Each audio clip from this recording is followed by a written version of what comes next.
আসসালামু আলাইকুম। আজকে আলোচনার বিষয় অজীর্ণ বদহজম অর্থাৎ হাইপার অ্যাসিডিটি।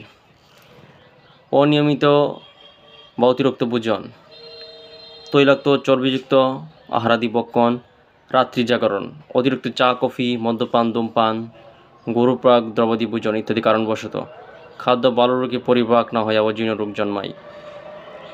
ক্ষুধা, লোভ কিংবা রাক্ষসী ক্ষুধা, গরম মশলা দ্রবাদি আহারের ইচ্ছা এবং বুক গলা জ্বলে এবং অল্প উদ্গার, আহারান্তে পেট ব্যথা, বুক দরফর করা ইত্যাদি লক্ষণে কয়েকটি কার্যকারী মেডিসিন হচ্ছে নাক্স ভূমিকা, অধিক মশলাযুক্ত খাদ্য গরুপাক এবং অতিরিক্ত ভোজনে খাদ্য ভালোভাবে পরিপাক না হয়ে অর্থাৎ হজম না হয়ে আহারের 2-1 ঘন্টা পর পেট ব্যথা এবং টক জল ওঠে। নাক্স ভূমিকা মাদার টিনচার 10 মাত্রা করে দিনে 3 বার কার্যকরী মেডিসিন এবং রোগী এই সমস্যা থেকে আরোগ্য লাভ করে।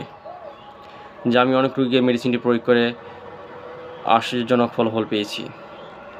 এবং রয়েছে কার্বোবেস, টক ডেকোরুটে খাদ্য কোনোভাবেই হজম হয় না এবং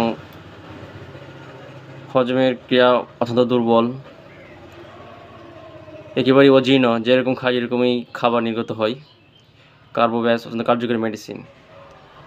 এবং কেরিকা পেপিয়া মাদার টিনচার মেডিসিনটা অত্যন্ত কার্যকরী, যাদের হজমের ক্রিয়া অত্যন্ত দুর্বল,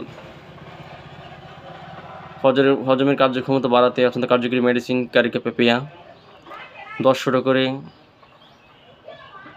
1 গ্লাস পানিতে দিনে 3 বার সেবন করে অত্যন্ত কার্যকরী ফলাফল পাওয়া যায়।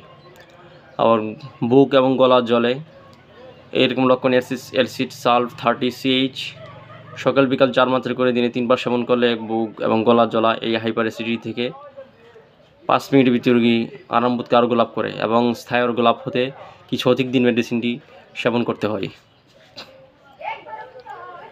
এবং রয়েছে আরেকটি কার্যকরী মেডিসিন রয়েছে এম্বিলিকা অফিসিনালিস, যেটি অনেকগুলো রোগের জন্য কার্যকরী, হজমের শক্তি বৃদ্ধি করে এবং খাবারের অরুচি দূর করে। এম্বিলিকা অফিসিনালিস 10 মাত্রা করে দিনে 2 বার দুপুর এবং রাত্রি খাবারের আগে সেবন করলে অত্যন্ত কার্যকরী ফলাফল পাওয়া যায়। অজীর্ণ বদহজম হাইপার অ্যাসিডিটি সকল সমস্যা থেকে স্থায়ী আরোগ্য লাভ করতে হোমিওপ্যাথি চিকিৎসা অত্যন্ত কার্যকরী। সবাই সুস্থ থাকুন, শুভকামনা। আল্লাহ হাফেজ।